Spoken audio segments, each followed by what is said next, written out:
What would you buy for $5 billion, Bob? We're jumping in with that? Wow. $5 billion? 5 billion big ones. What would I buy? Yes. Well, probably a house first, since I'm in an apartment right now. And then after that, probably a Tesla. Ooh. Any particular model? The best. Okay. It's like, what's your favorite Michael Bolton song? All of them. Yeah. No, it's not exactly the same, but yeah, probably the most expensive Tesla. Sure, why not? All the bells and whistles. It's not even going to put a drop in that $5 billion. Okay. I think I know where you're going with this. What would you buy with your $5 billion? Peace and quiet. I would take a long vacation to nowhere. That's well, after I bought the house and the Tesla, then the traveling would totally begin. Yeah. You know what? Yeah, $5 billion, I might even throw in a plane.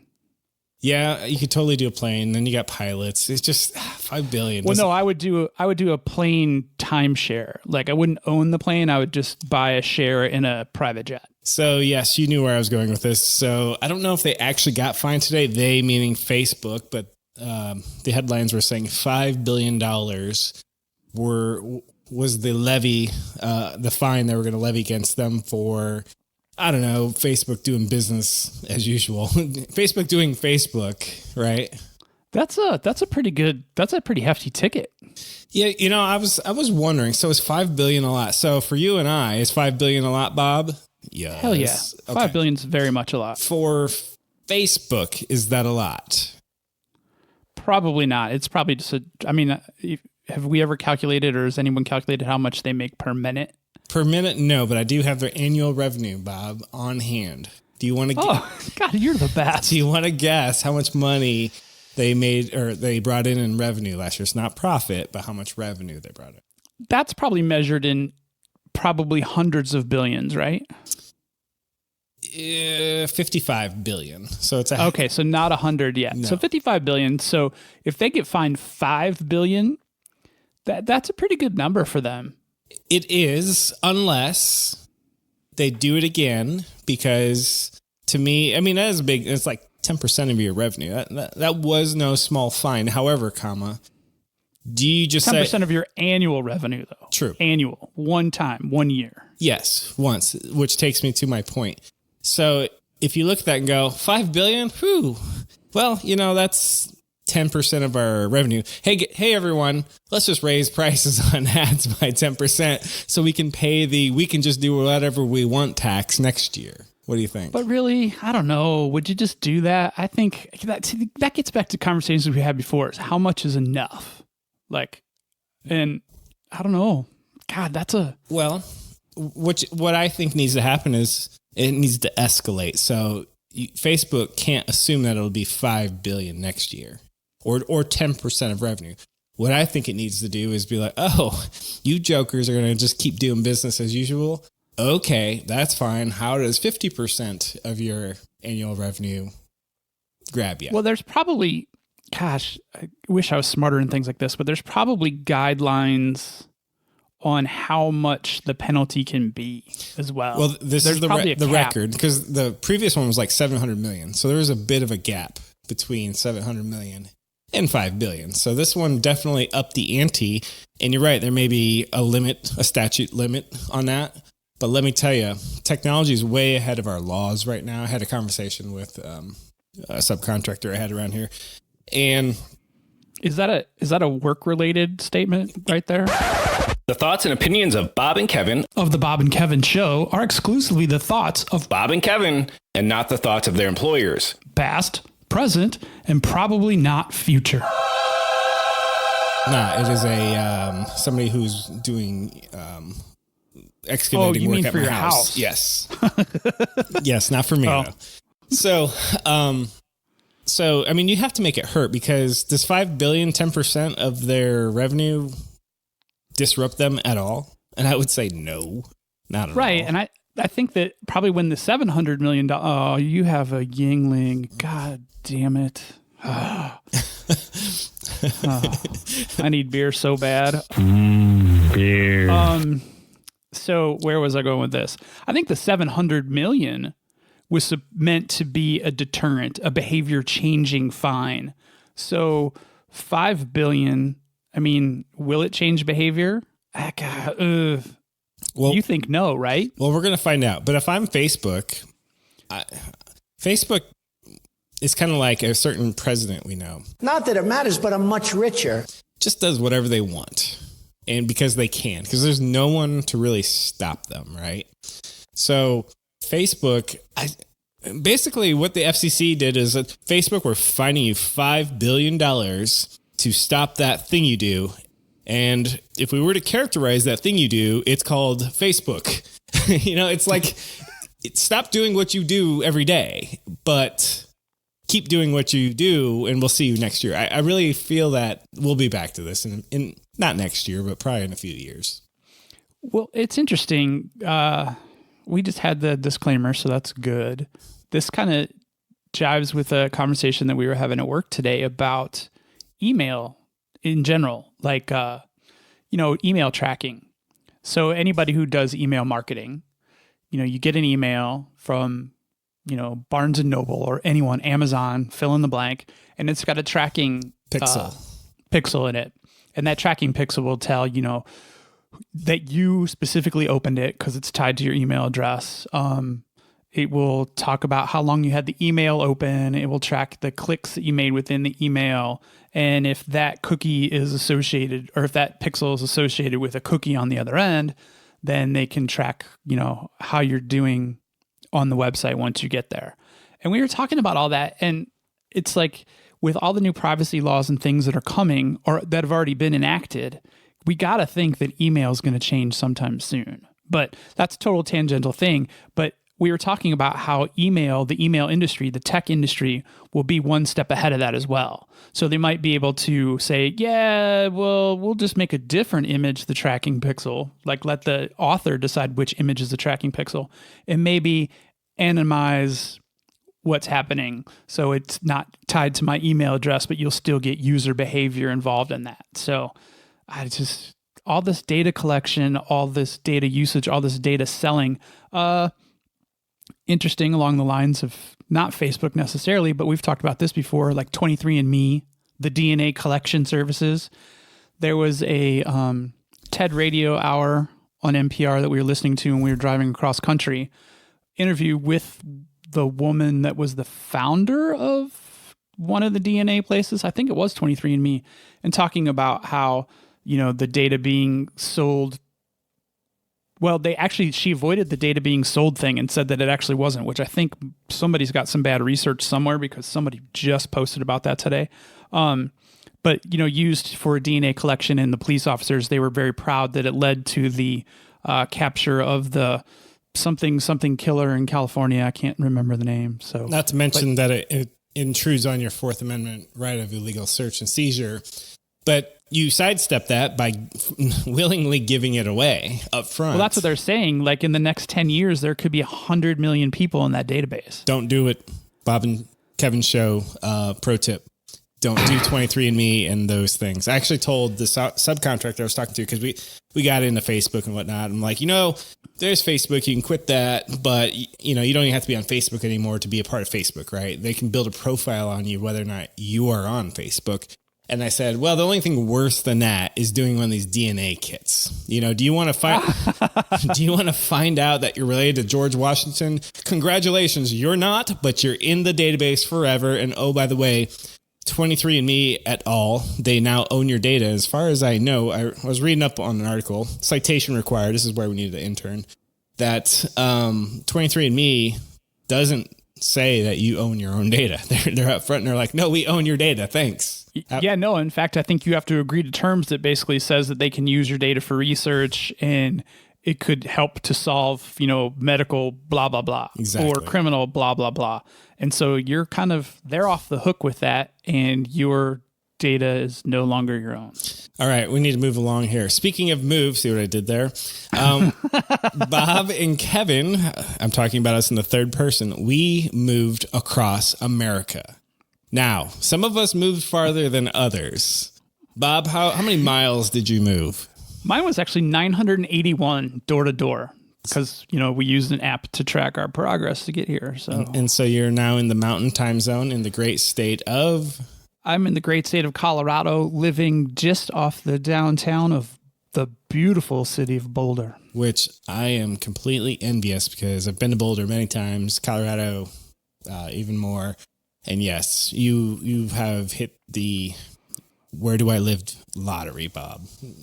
Congratulations. There may be an episode soon where I will be on edibles, so just be forewarned. So I didn't move quite as far. So I moved exactly 1 mile from where it was 1 mile. Gosh, I was going to say across the street, but 1 mile is close It enough. is 1 mile into my shiny brand new house. I am coming to you live from Studio 1A. Studio 1A. Still working on this echo that's going on here, but hashtag podcast problems. So my studio needs a name. What's my studio name? looks like the bedroom. It's my studio name is Second Bedroom in Apartment 304. So I asked you earlier, and I'm like, oh crap, it's show content. Don't answer my question yet, Bob. Sell me on command strips. Wow, that was a crazy segue. So I put up a lot of acoustic foam. I only have 3 blocks of it right now because the other 40 of them are still in the closet because I ran out of command strips. Shame on me. So I have more in order. Basically, command strips come in various shapes, sizes, and forms. These are the poster variety that I'm using. And basically, it's a mid-level adhesive technology that has it's put on foam. It's 2-sided. But there's some that are Velcro and stuff too. But for posters, it's just a very thin, very light, single 2-sided piece of foam. And you stick the wall side to the wall, which is probably a little less tacky, and the non-wall side to the other thing, which is probably a little more tacky. And when you remove them, you pull the foam tab, which basically reduces the surface area of where the adhesive is. And it's supposed to come off the wall without any damage to the paint or the wall material. And does it? Supposed to. So when I moved out of my house, it was basically the stuff that I had up there, the same command strips. It was on an unfinished wall or plastered but unpainted wall. The adhesive did have some issue with some of the exposed plaster. It kind of bonded a little tighter than it needed to, pulled off some light layers. But for the most part, I mean, figure if I had, 30 pieces of foam up there, 4 command strips per form or foam, 120. I think I had 2 that didn't do what they were supposed to do, like 2 out of 120. So that's pretty good. I had never heard of command strips before today. You are fake news. And you had said that is not true. That is 100% true. I've never heard of it before. Dude, I am like behind in just... I think command strips came out in like the early 2000s or late 90s. Maybe. But here's the irony of it. You had mentioned the phrase command strips just as like an offhand, it was just part of your sentence you were saying. Part of my vernacular, sure. You weren't bringing up command strips. No shit. A half hour later, I saw a commercial for command strips on television. Now, I don't want to go all tinfoil hat because I know there's no way. No way television. There's was no it way. Like broadcast television? Yes, it was okay. Over the air. So I know it wasn't possible. But I'm like, what the hell is the coincidence rate of that? Well, that's super coincidental. But what could definitely happen is you could be watching a YouTube video in the very near future and a command strip ad could come up. And that is probably not coincidental. And I will be pissed. To be honest, if that happens. I've heard them talk on JRE about things that they were like him and a guest were discussing on the show and then ads coming up before the show even aired. I believe it. I was talking to the subcontractor again about Facebook and tinfoil hat. Wow, that guy didn't get shit done today. He just jawed with you all day. It wasn't today. It was a couple days ago. But he had given me a similar anecdote. He's like, hey, because he's not a techie, but he's like, hey, I was talking about this one thing, and it was very particular, and it was just I was talking. And then he went to go Google something, and the exact brand he was looking for was in all the advertisements. Yeah, I know they're using audio. I know they are. That's what he was going for. He's like, I'm certain my phone is listening. Yep. Then that's what they've talked about on Joe, too, is that the only way that they can figure it out is that their phones were listening. Now, that's the only thing that makes sense to me at this point, but I have no proof, so it's still just conjecture, right? But that's freaking creepy, man. But if enough people are talking about it, I'm telling you, if there's, I mean, I guess you could look at flat Earth and say that just because those people are talking about that doesn't make flat Earth. My brother-in-law, he teases me because he sees I've got a few Alexas around the house, and he doesn't call them Alexas. He says, "Oh, I didn't know you had a wiretap over there." And he's I'm like, "Oh, yeah, I know." Fair enough. Yeah. Okay, moving on. But she's the only thing keeping me company these days. So I've got a few more topics here before we can. Jesus, what a giant pre-show list you got here. So, have you ever heard of Marshall McLuhan? I have. He's the guy with the comments about the sex organs, right? Yeah. So to paraphrase, since technology, hopefully less than I just paraphrased. Technology doesn't have, it's not alive, and it doesn't have its own means to replicate. So the idea Marshall McLuhan pioneered way back when he's dead. He died in 1980, and so this is way before anyone was thinking along this. But he was basically saying, you know what? Technology uses humanity to replicate and evolve itself, and he uses the phrase, basically, I'm paraphrasing, mankind is the sex organs of technology. And is that a paraphrase, or is that? I think that's pretty darn close to his quote. A paraphrase. Oh wow! I'd have to Google it. The actual phrase was a little more like weird, verbose. Yeah, exactly. And the reason I bring it up is because Joe Rogan has talked about Marshall McLuhan, and that's kind of where I got the thread of the thought to go check him out. And this guy, I think we talked about this on the Great AI Debate episode as well. Oh, we did. Totally. I think it got a mention. Okay, fair enough.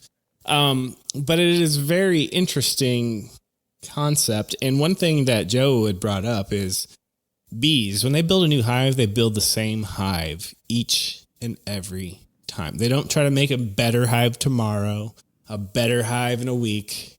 They make the same hive they've been making for a long time. Where humans, to contrast that, we're never good enough. You can make the most awesome object, and then we are like, fuck that. We need a better object.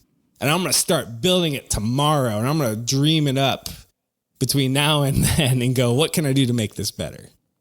And they talked about that in the episode that we're going to talk more about in a little bit, right? They did. See how I foreshadow here, Bob? Jesus, see what I'm you're doing the here? Best. I'm terrible at this. Okay, so we got Marshall McLuhan. And then before we actually get into the actual show, I just want to point out that I have real internet again, and I've been catching up on my streaming. And the one that's just grabbing me right now is the Netflix series Dark. Have you ever seen that series? I have not.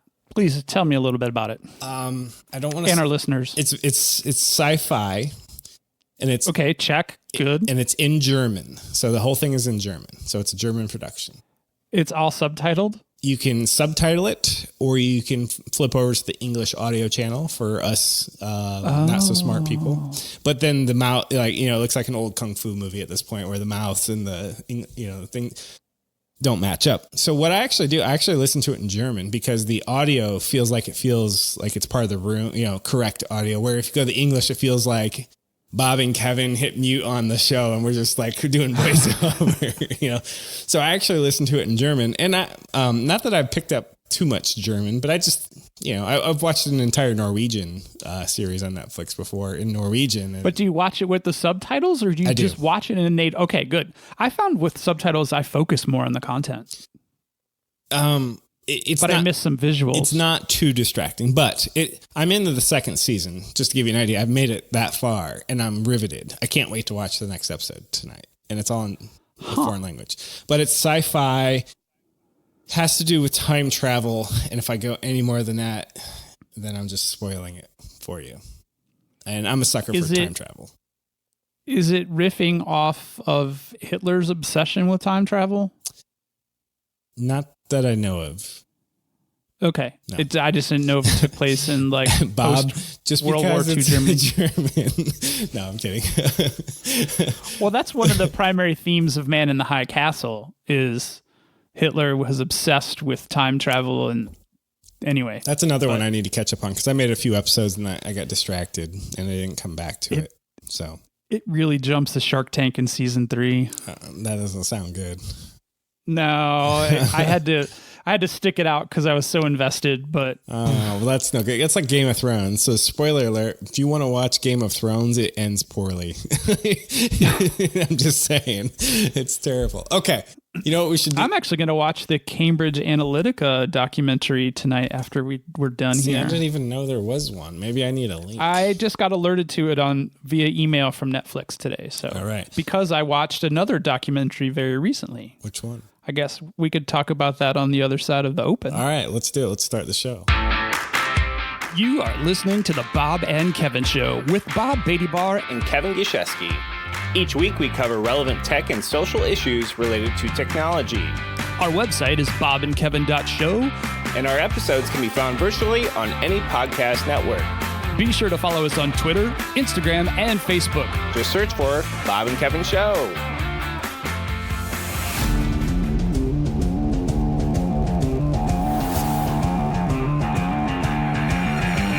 Hey, Bob, what are we doing today? Kevin, we are totally going for clickbait with today's episode because we're going to talk about aliens, Area 51, and the Bob Lazar story as he's kind of told it over and over and over again. And we totally tinfoil hats all the way. And, we're going to use a JRE episode and that documentary that I talked about on the other side of the open. I watched the documentary called Aliens, Area 51 and Bob Lazar. So I think that's why I got the email about the other documentary. Oh. Anything else you want to add in there, Kevin? And you are? I'm Bob. I was going to do that after you added in. Oh, shit. Sorry. I totally and messed that guy up your who flow. just said, and I'm Kevin, then. Might as well get that out of the way. I think you got it right. And I will tell you, I'm excited because aliens, right? Aliens. Hell yeah. Well, let's not confuse everyone. We're going to talk about aliens a lot, but we're also going to talk about, because the reason why the Bob Lazar component is in here is because his experience with Area 51 actually was not Area 51, it was L4, S4? S4. He was an S4, but his whole experience was with trying to reverse engineer alien technology. So we're going to actually talk about the technologies that he was speaking of and some of the things that, dovetail out of that. Plus, conspiracy and tinfoil hat for sure. But, definitely the technology. All right, let's do it. I'm excited. All right, so I'm sure you have notes. I don't, but I've got a lot of thoughts that I just want to start going through, if you don't mind. I want to paint the podcast picture for everyone first. So Bob Lazar is a physicist, and back in the day, Is he a physicist? Yes, because his educational records have been erased. That's true, but you're getting ahead of me, Bob. But if you look at his Wikipedia, is also labeled as a conspiracy theorist. So we'll get more into his credibility as we go on. But Bob Lazar is a physicist, and he basically says, hey, everyone, I worked for the government to reverse engineer alien technology. And he didn't leave it just there and like, ooh, spooky, cue the spooky music. He got into very specific things that are, from what we understand about science right now, are impossible. Bob, question for you. What do we know about gravity as mankind? Good. I'm glad you're going to start there. Actually, one of the things that he pointed out, which I didn't really understand or know, is that it's actually been in the relatively recent past, that we actually discovered the true wave nature of gravity. Yeah. So is it a particle? Is it a wave? Is it a particle? Is it a wave? And I believe the current theory is gravity is a wave. We've claimed to be able to detect gravitational waves here on Earth when two black holes merge and bang into each other, for lack of a better term. Dang. Then we can feel those waves here, and some say we can also possibly hear or detect waves from the original Big Bang as well. But I digress. Continue. I'm continuing about gravity. Gravity. So what do we know about gravity, Bob? Where can we find gravity? Oh man, you're pushing me way over my depths here with the understanding of our physical world. I like to make you uncomfortable. This is what I do.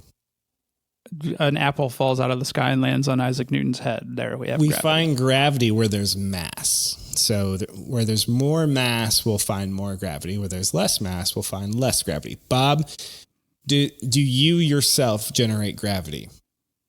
Since I have a mass, I would say that I probably do generate a small amount of gravity. Yes, unless you're a dumbass, then you do not. But okay, that was a really terrible joke. All right. Moving on. So we know where to find gravity. We know that gravity likes to pull things together. Bob, how do we make gravity? To the best of our human knowledge, we cannot make gravity or its alter component either. Anti-gravity, right? So to summarize, as humans, we don't know shit about gravity. We just know the apple falls from the tree.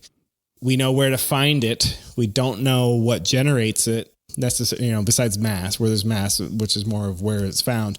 We don't know how to turn it off, turn it on, or anything like that. So for the viewers or the listeners at home, if I were to say to you, Bob, and I know you know the answer, if we were to have a piece of technology that was able to turn on and off gravity, a gravitational field, basically with a light switch, you would say that is amazing. Yes, thank you. Sorry, I'm making this alien technology. It would be amazing. So Bob Lazar was interviewed by Joe Rogan, and one of the extraordinary claims he's making is he walked into a room with a basketball-shaped reactor, and his cohort said, "Go ahead and try to touch it." Bob reaches his hand out, can't touch it because there's a repulsion force. Now it's similar to when you take two magnets and the poles that are similar, you can't get them together. Of course, let's not confuse electromagnetism with gravity, but it's a similar effect where you try to put your hand on the sphere and he couldn't. He said he absolutely could not do it. Then when he turned it off, he could. So that's quite the extraordinary claim, wouldn't you say, Bob? It is, and let's not skip over the technological aspect that they were, in the scientific aspect, that they were actually able to figure out how to turn it on and turn it off. Yes. Because we didn't have the light switch or the power on button. Correct. And from what I understand, and maybe I got to re-listen to the interview, but there was no wires whatsoever with the sphere. They were basically, it was like a handful of elements, maybe, and when I mean are objects, it's called objects. So when these objects were near each other, they worked. When you separated them, it no longer worked. So it had to do something with proximity to each other. Right, and super simplistic solid state. That was one of the things that he commented on. And I think it's probably important to note that when he was on with Joe, this was not the very first time he was sharing this information with the world. He's been sharing this information since the late 80s. Correct. And his story has been super consistent each and every time he talks about it. Yeah, so in 1989, he basically was, had the where you're kind of silhouette and you're doing the fake voice. I don't know why I sound like Batman all of a sudden, but George Knapp was the investigative reporter out of Las Vegas who kind of helped break the story, if you will. So... And I had actually heard of Bob Lazar way before this Joe Rogan podcast. So I was actually very familiar with Bob Lazar. How about Bob Beatty Bart? Were you familiar with this story? I knew the name, and I've heard, a lot of the mythology around Area 51, but never really connected the two, and was very unaware the level of detail that Mr. Lazar was sharing with the world. And kind of actually shocked that he's alive sharing that kind of information, but I learned more about that through the documentary and the episode as well. I've got two things about that. So number one, before I forget, Carl Sagan, I believe, said extraordinary claims require what, Bob? Extraordinary belief? Extraordinary evidence. Extraordinary evidence. Okay. Extraordinary belief. Heck, yeah, sure. But extraordinary evidence as well. Now, Bob, have you ever signed an NDA? I don't actually. Maybe one. Okay. Do you think back in the day when Bob Lazar worked for the government that he had to sign a mountain of paperwork about keeping his yapper shut? I know that he mentioned a bunch of HR onboarding in his experience, but he made it seem like they got right into extraordinary claims in his onboarding. And I didn't really hear much about signing a non-disclosure, and I think he tried to explain a lot of that away by the hyper compartmentalization of the things that they were exposed to. So he was big in propulsion, but he didn't really get involved in anything other than that propulsion motor. So I'm glad you brought that up, because I'm gonna segue into integrity, which is, if you were to put in big bright lights, do we believe Bob or not? What's his credibility? And it's really weird to say your name, but I mean the other guy. So that's why I say Mr. Lazar. Mr. Lazar. All right, let's go with that. Because I listened to the entire Joe Rogan thing, and one of the things I was listening for is bullshit alerts. Going, oh, that's bullshit. Oh, as I'm sure Joe was too. Now, what's interesting is Bob Lazar, Mr. Lazar, had referenced compartmentalized information. I personally had a top secret SCI clearance in the military. Do you know what's the acronym stand for? Special compartmentalized information.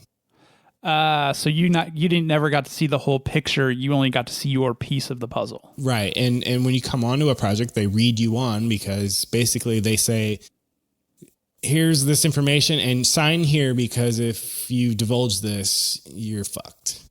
And so, of course, I think this was back in the 70s or early 80s when he was working on this project. But when you get into this compartmental, two things. One thing is what he was saying, I thought was credible, going, yes, that's exactly what they do. Give you only what you need to know to do your job. And he said that.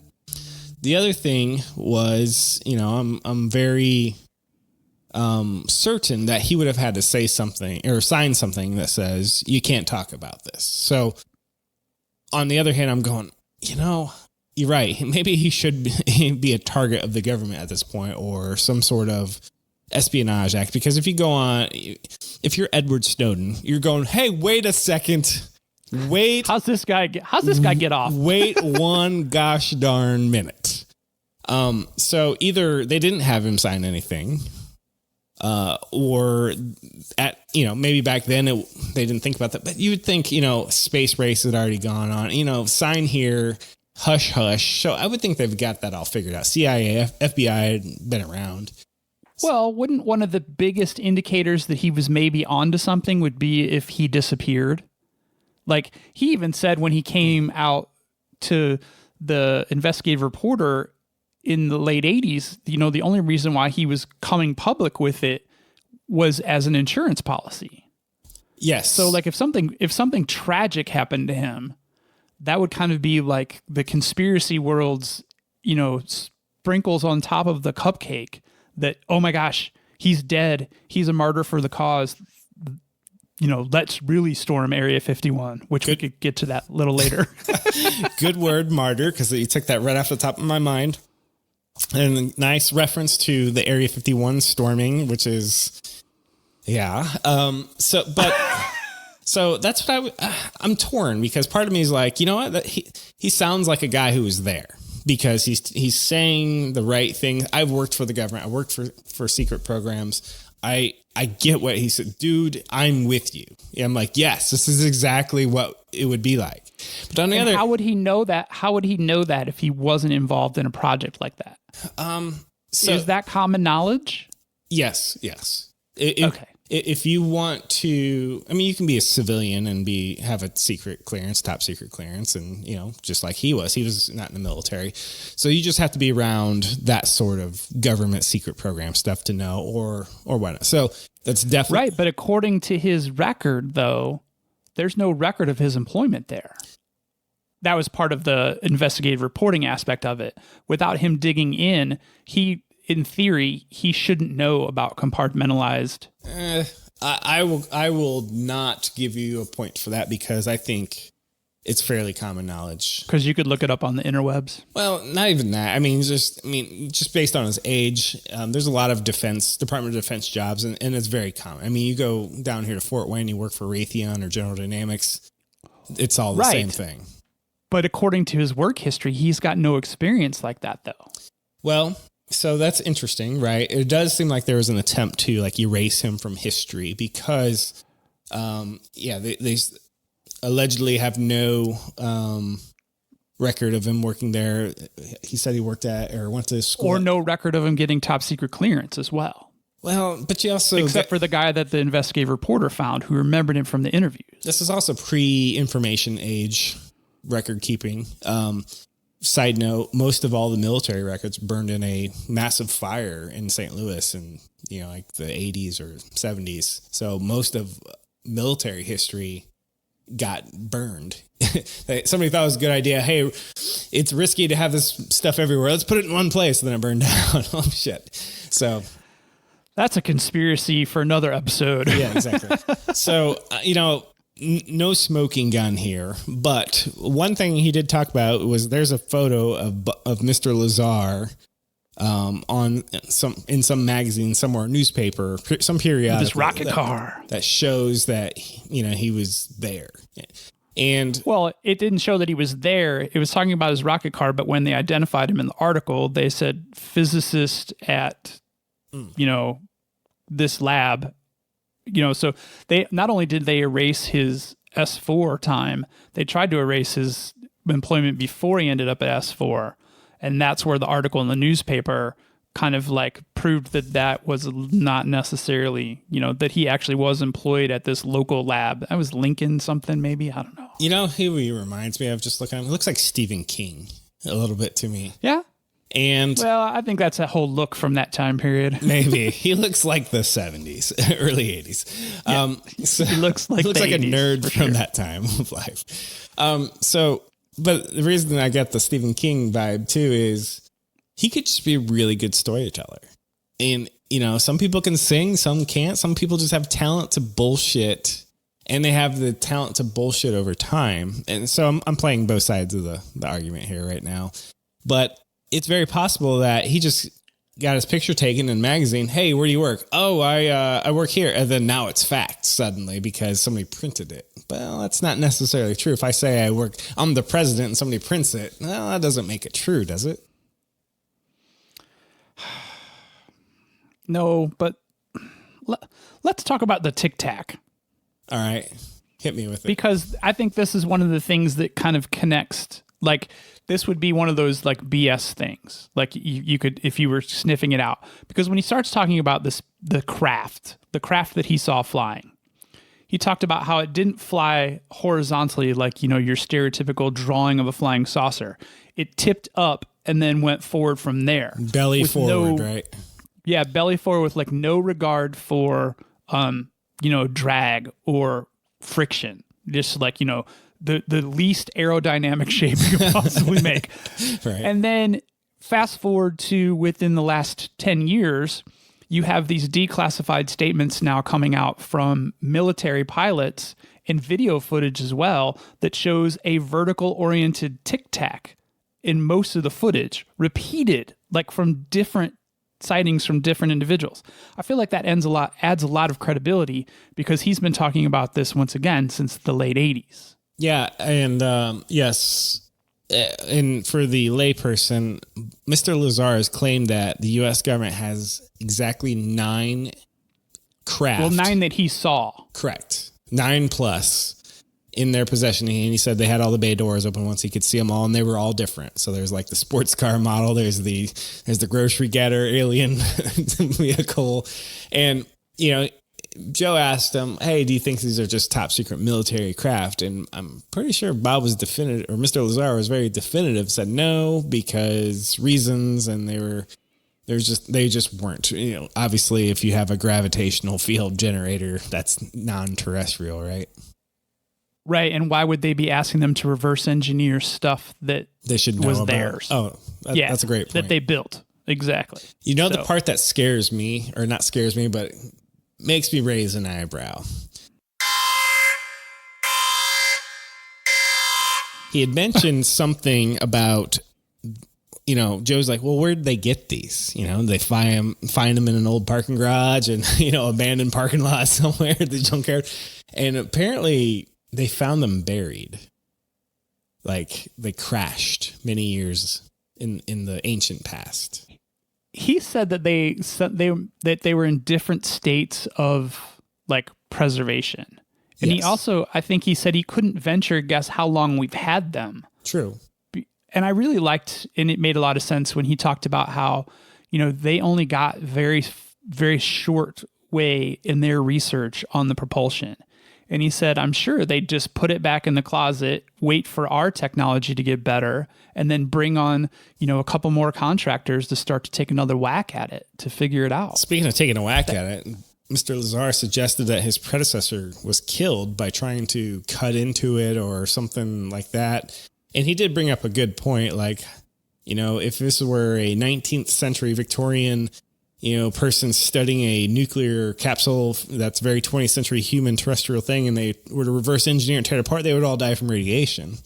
And then the people who checked on them would all die from radiation. And then Mr. Lazar is like, what are the things? Clearly, they can make their own gravity at will. What else do we not know about this technology? What are the dangers that we just don't even know about? We're going to rip open a wormhole in the laboratory, or we're going to create a black hole if we switch the thing left instead of right. What are we going to do here? So, but actually, I didn't get to my scariest point.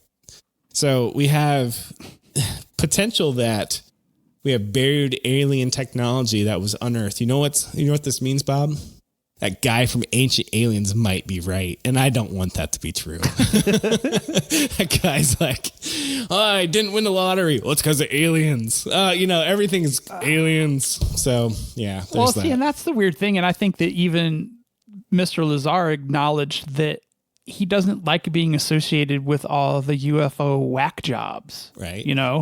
And he apparently gets people who come and camp out by his house all the time. And he goes, they're all just the weirdest of the weird. And he would rather not. And, the biggest point that he made, and he always kind of like kept going away from the fact that the government is hiding aliens from us. And he kept going to the moral responsibility about the technology, not so much that there's aliens out there, but there's technology apparently available to us that can change gravity. And he said that's a game changer. That's a force field, and whoever has that force field is invincible. And so that's the part that scared me the most.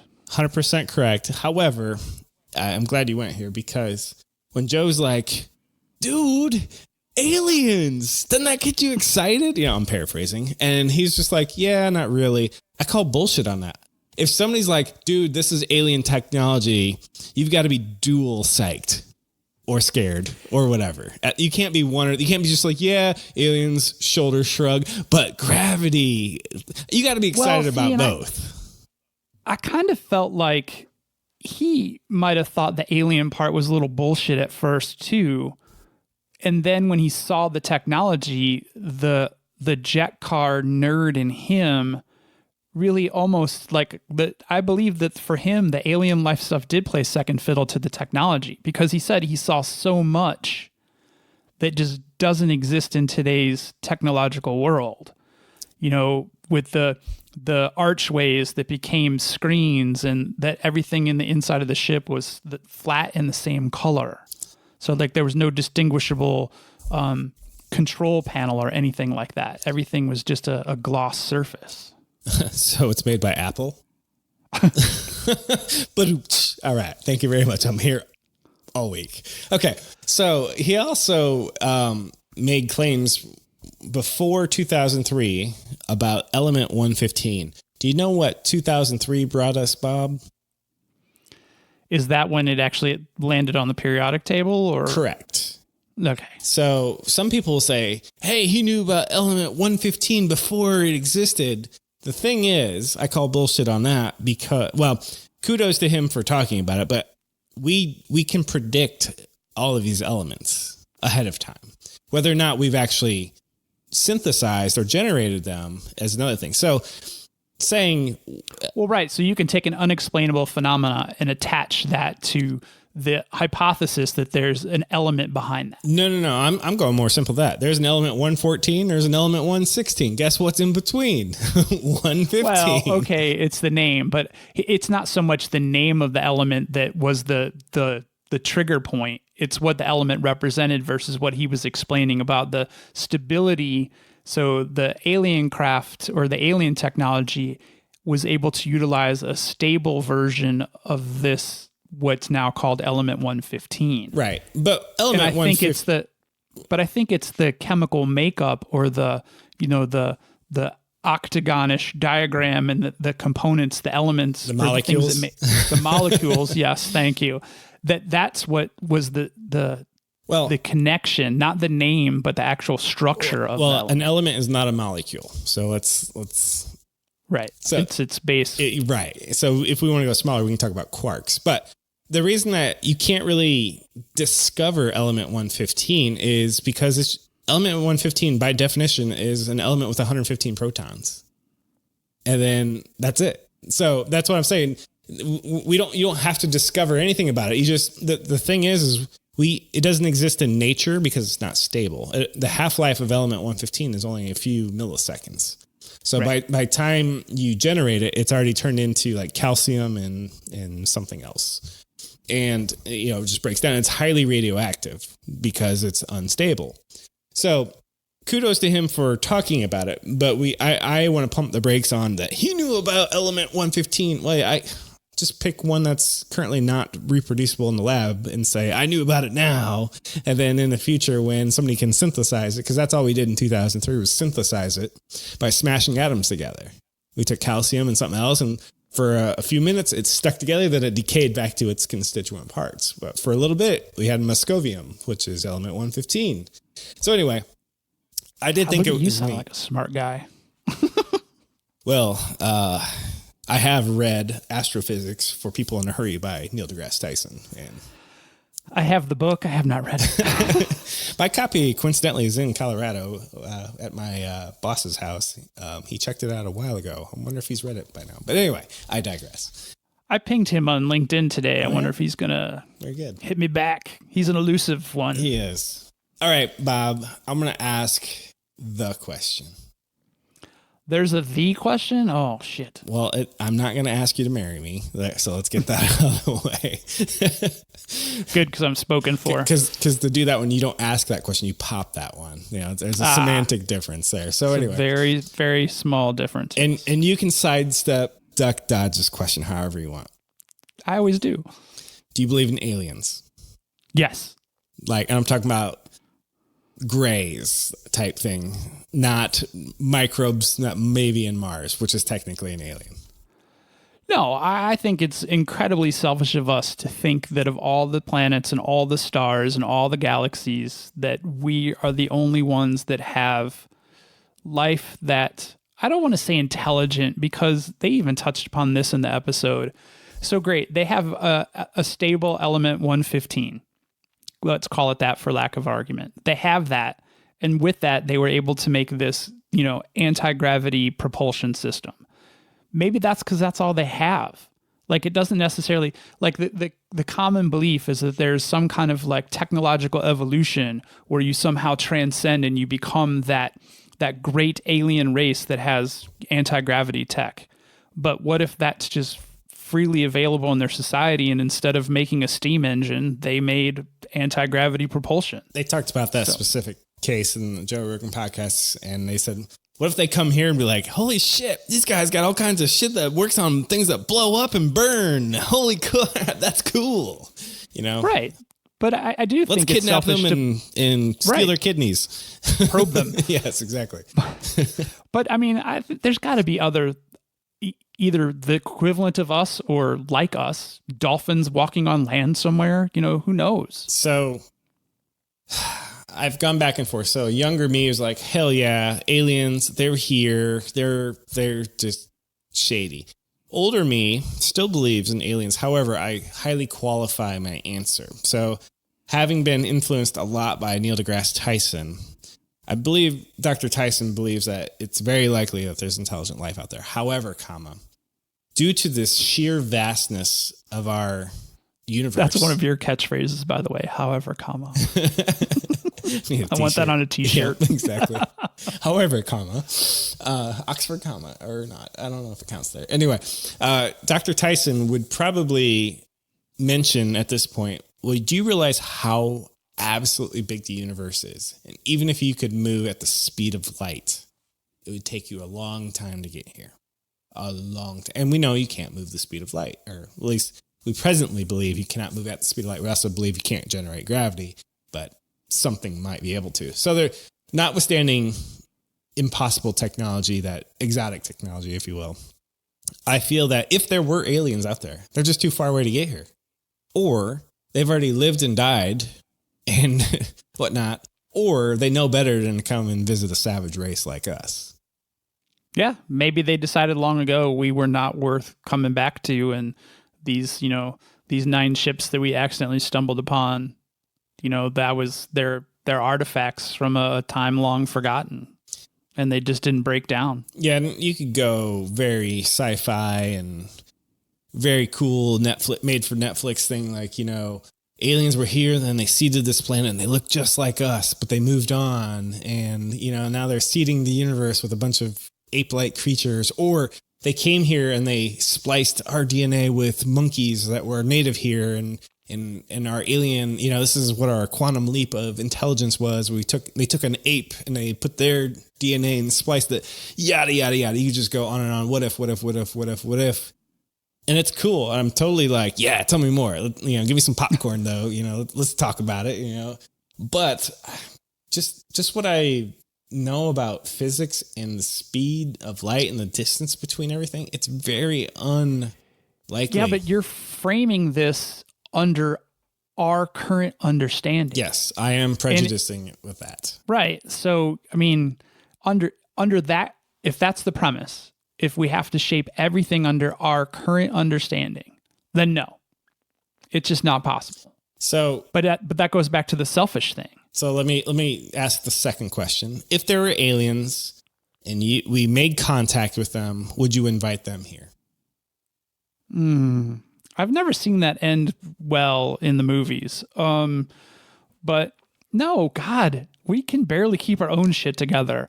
We're like the young couple who is debating on having children, and we can barely feed and clothe ourselves. You just got to pump the brakes on that. And we can't invite aliens to come over for dinner if we can't have our own shit together. Yeah, it's just not going to work out well for us at all. I mean, when you look at humanity, we try to kill each other. So I imagine, Yeah, we're barely able to accept every single shape, size, and color we have here on good old planet Earth. So if we bring in Marvin the Martian, that dude's going to have let's not assume his gender, but their gender. That them is going to have a hell of a time here on planet Earth. So I've watched a lot of alien invasion movies. Bob, if you were general of this alien invasion force, because I have a strategy here, by the way, how would you get rid of the human threat on Earth if that were your marching orders from aliens or alien high command? I would do a large monetary investment in Facebook so that they could expand, and that would spell our certain doom. And it would implode and kill all humanity. Yep. What's your strategy? Wow, you're way more creative than me. Mine would, a lot of these movies you see that they come down here and they like duke it out with us, lasers and, or they eat your face or something, or, they jump out of your stomach, or they have this giant death ray and it blows up, the White House. I think if aliens were to come here, they'd be like, oh, we're supposed to exterminate them. We would do like we would do cockroaches. We would spray poison on us, or we would have a biological weapon set to 10 minutes, disperse. And then after 10 minutes, we would go like kick the bodies out of the way, or wait another 100 years. Well, all the bodies are decomposed and go, well, there's another planet under our belt here. And I mean, it wouldn't make for a very good movie is my point. Right. But there's the whole flip side of that. If something from out there comes and visits, what's to say that they're going to even be able to exist within our atmosphere and with our germs and with, we got a lot of shit going on down here. Oh yeah, kind of like what the Europeans did to the Native Americans, right? Hey guys, not only are we going to screw you out of your riches, we're going to give you this thing called smallpox, but we're going to do it unwittingly. Guess it just all worked out for us. Man, I'm terrible. But it's a story as old as time. Yeah, the people in a foreign land. It's a tough road. Yeah. So okay. So on good old planet Earth.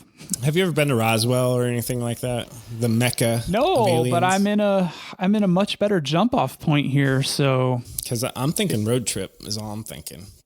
Well, funny you should bring that up. I don't know the exact date that everyone's supposed to storm the old Area 51, but no, Bob, I'm not going to storm it with you. Well, but maybe we hang back and we just kind of... Yeah, so in case the bullets miss the guys in the front row and they get us. Well, we just have to hang back real far. It just kind of be like for the experience of it. We get the T-shirt, we don't get killed. So I'm not on Facebook, but I've seen the headlines where like some guy created a Facebook group. We're going to storm Area 51. I think it's in September. And he started as a joke, and now there's like hundreds of thousands of people signed up for this. Is that? Yeah, I think it's close to 500,000. So first off, now of course some of those are signed up for fun, like shits and giggles. Like we would, I might do it after we get off the show here, just so I can be in the know. Well, I was gonna say maybe we need a spy, Bob. Can you let me know what's going on? I'll be an inside man because I'm sure the government doesn't have any of those in there already. All right, so. Let me bring it back to Bob Lazar real quick. What on a scale of 1 to 10, 10 being most credible, 1 being get the fuck out of here. What did you find that Mr. Lazar was? I really wanted to think he was a crazy kook, but he's a very empathetic character. I'd probably give him at least an 8. I'll match your 8. The thing that bothers me is if you don't want attention, why do you go on Joe Rogan? He did answer that question because Joe asked him the same thing. And actually, it's funny because Joe ends up asking a lot of his more controversial guests that same question.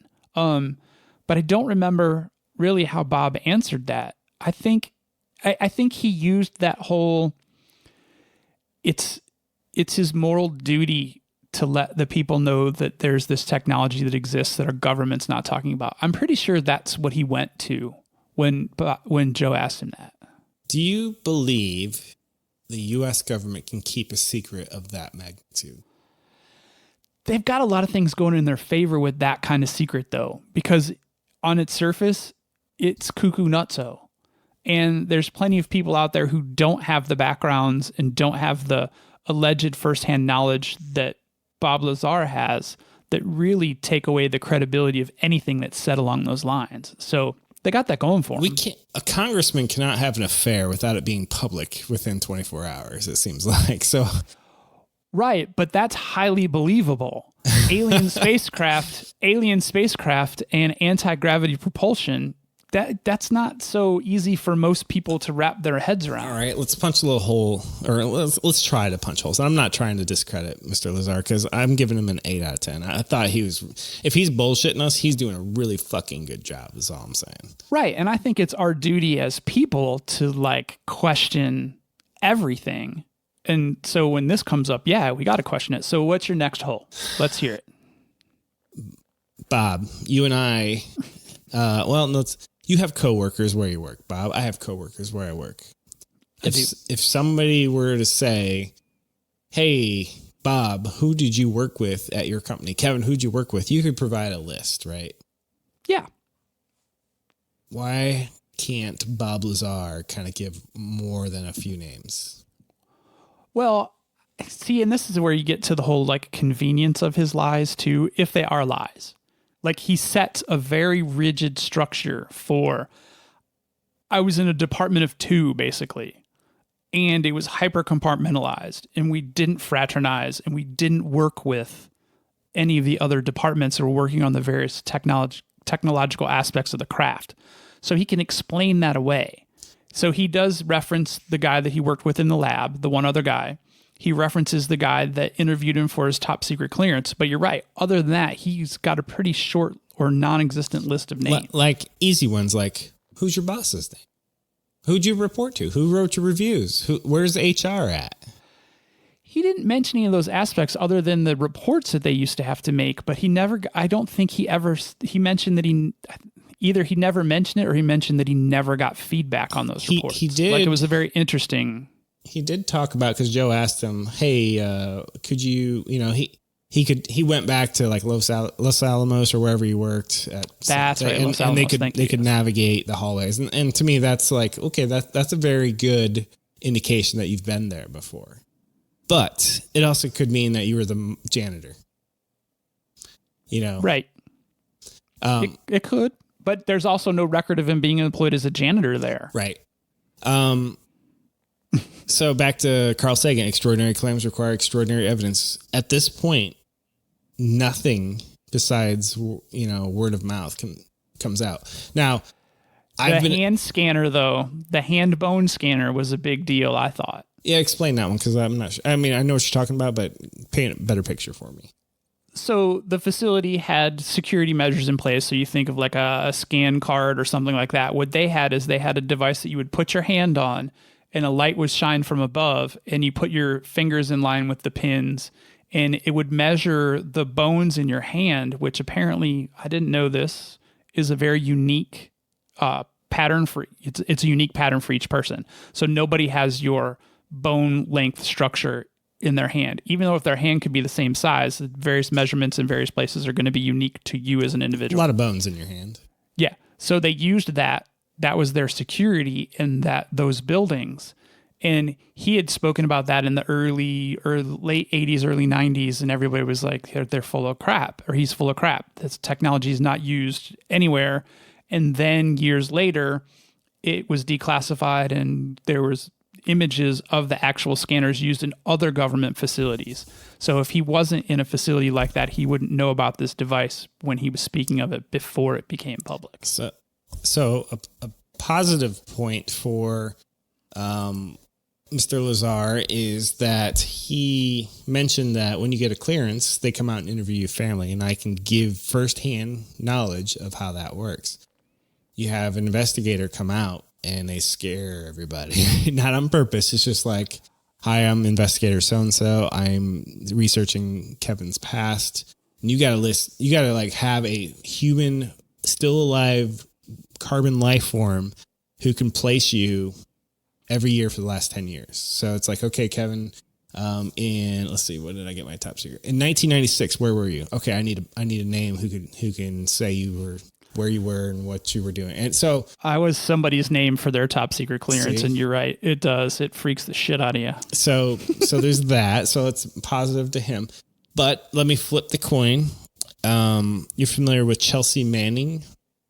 Yes. And for the lay person, that is the Army soldier who helped WikiLeaks. Is that? Yeah. Basically gave access to a server, I think. Right. Went through a gender transform, which kind of not really the point. Just to give you an idea of who we're talking about. What I'm getting at is Bob, there's people with guns at Area 51, right? And S4, right? I've never been there, so I can't say. So we can just walk in there?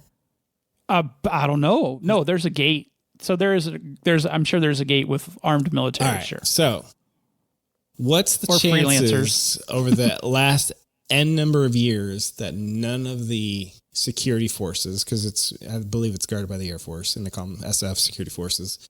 They're like military police for Army.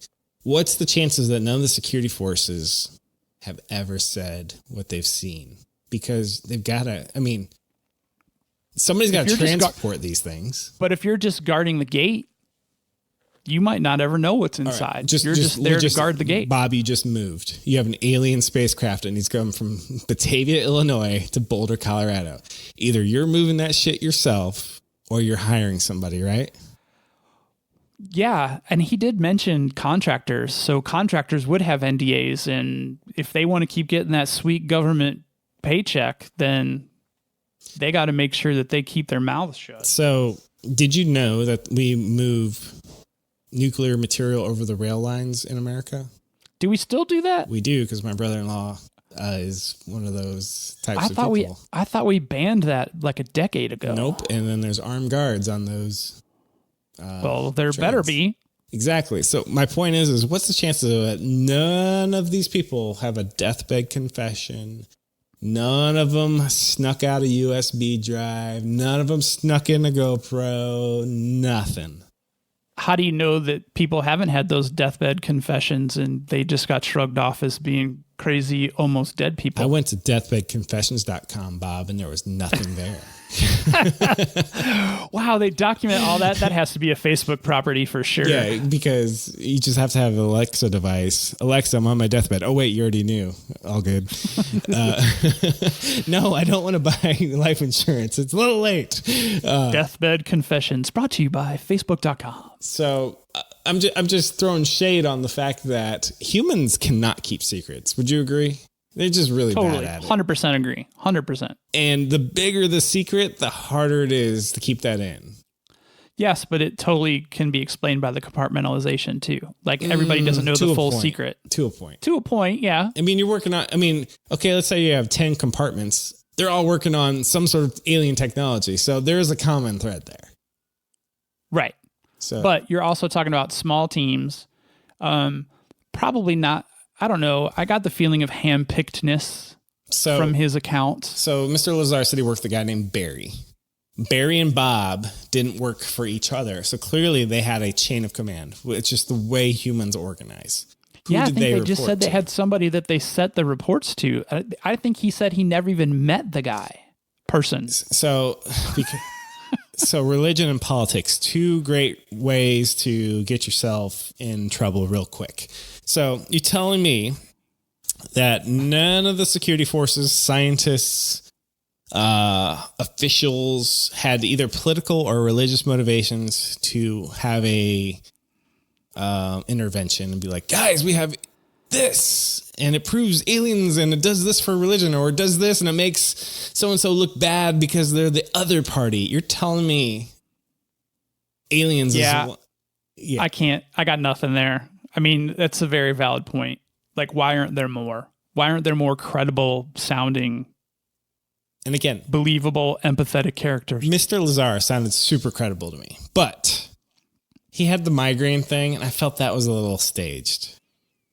Like, ooh, I don't want to answer. That's uncomfortable. Ooh, I need to think. Ooh, I don't have a good answer. Ooh, migraine. Next question. When it initially happened, I was like, oh, this is his get out of jail card. And then I was like, wait a minute. He's under an incredible amount of stress. And who's to say the total tinfoil hat, just put them on. This will be my last conspiracy theory statement of the episode, I think. Who's to say that isn't something that's controlled by his prior affiliations as well? What's to say that when he goes to share this story that there's something that's implanted in him that is controlled elsewhere that causes him extreme anxiety, pain, discomfort to try to dissuade him from... I think now we're into we've gone into the shoulder of the road of conspiracy theory. If we've got alien spacecraft, why wouldn't they have, little chips that give you migraines? I mean, come on. All right. So, okay.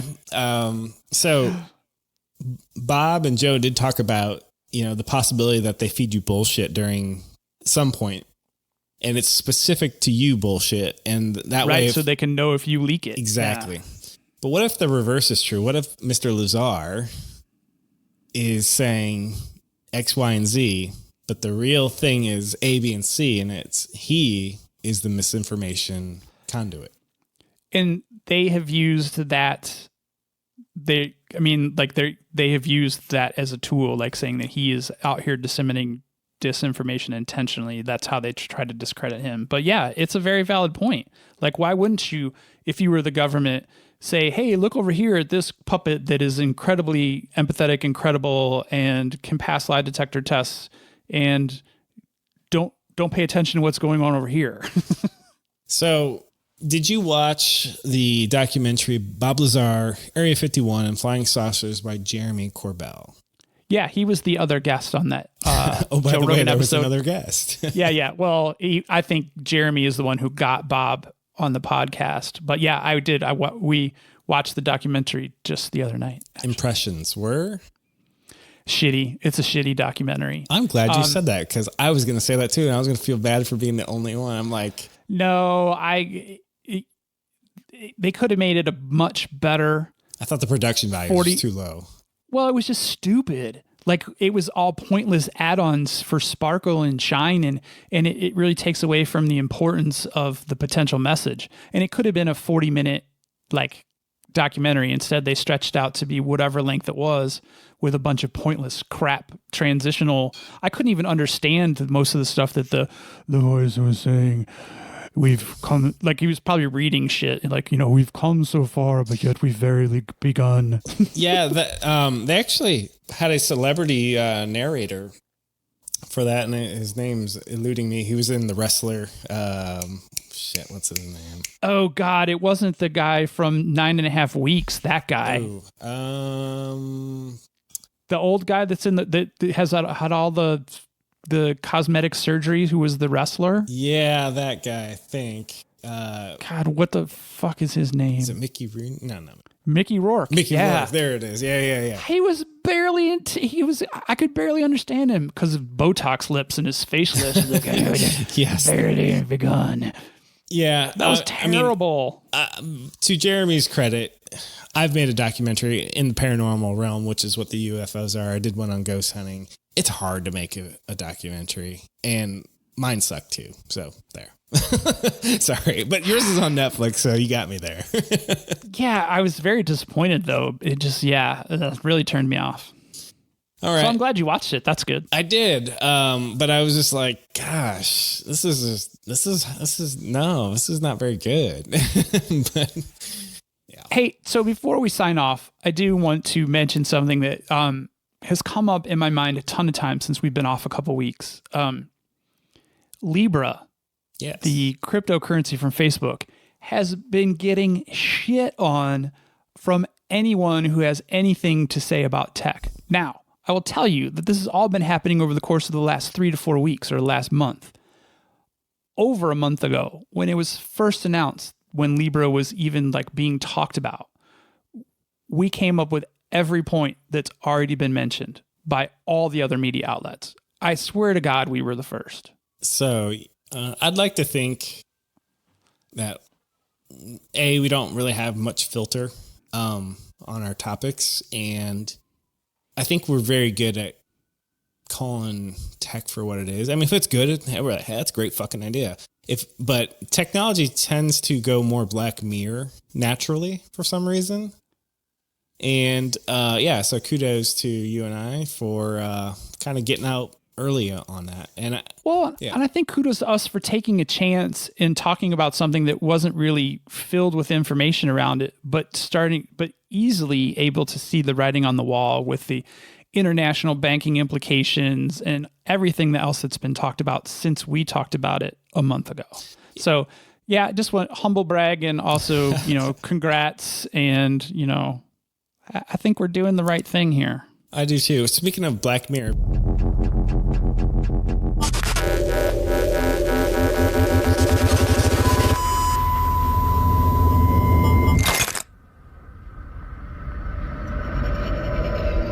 Have you watched any of the new season? It's only 3 episodes. I just finished it last night. Why did they only do 3 episodes, and why were they all so mediocre? I've only seen 2 of them. The one I liked so far the most was the Miley Cyrus one. Really? But I haven't seen all 3 of them yet, so. I was a little disappointed in that one. I mean, I liked it. I thought it was probably, of the 3, probably one of the most clever ones of the 3. I don't know. It wasn't dark enough. It wasn't black. It wasn't black enough Black Mirror, if that makes any sense. Well, there's only 3 episodes. Maybe they're running out of ideas. Maybe they need to listen to the Bob and Kevin show. Just saying. Well, they might be just realizing that all technology is bad. If you watch them, there's totally timeline consistencies and recurring themes, because the personality export that's in the Miley Cyrus one is something that was in like throughout seasons 1 and 2, something that they covered in independent episodes in each one of those. So the video game one, did you see the video game one? Yeah, I didn't finish it. Why? Did you get all I made about freaked out about the... No. I made about the 2/3 of the way through, video and I game? just didn't see where we're going with this story. And so maybe there's a revelation at the end. But... No, you should definitely finish it. Okay. But the little thing that they put on their temple, that's referenced in seasons 2 and 3 as well. Like, there's at least some commonality threads in their technology of how it evolved. Yep. Like, they're so out of order, but this season seemed a little bit more closer to current time than most of the other seasons. So to reiterate what we were saying about topics and filters, so you and I were talking about one earlier today, and we won't mention the topic. But in case we don't ever cover it. We do have one topic that we would like to cover one day, I believe, but we cannot cover it until we get the almighty FU dollars, is what I'm saying. Oh, yeah. Nope, So, not even going to go there. Yep. So I'm not even going to mention what topic it is, but just so you know, we are very edgy when it comes to our topics. And I'm proud of that. We're not your grandfather's podcast. We are not your keep the sponsors happy. We're not I can't say this about Facebook because what if in the future I want to work for Facebook? Whatever. But we still have a few topics that are just too hot for podcasting right now that we're just going to hold off on. That's a little teaser if you'd like to sponsor the Bob and Kevin show. And it'll take a lot of money because we need like FU money kind of money. Reach out to us. And I'm sure Bob will put some sort of promo for all of our social media somewhere in this podcast. So, yeah. Yeah. Yep. I don't know where yet, but yes, I will. All right, Bob. So are you going to be able to upload your file to me tonight instead of from a coffee shop in some location? Yeah, because I have real internet. Now I have to figure out I have to draw some sort of artwork for this and aliens and, Oh, super easy. Spaceship, belly forward, done. Okay. All right, fair enough. Well, maybe an alien creature somewhere. That's important. See, it's getting complicated. All right. Let's go back to easy. We got one more order of business, Bob, and it is to bring the alien life form lightning.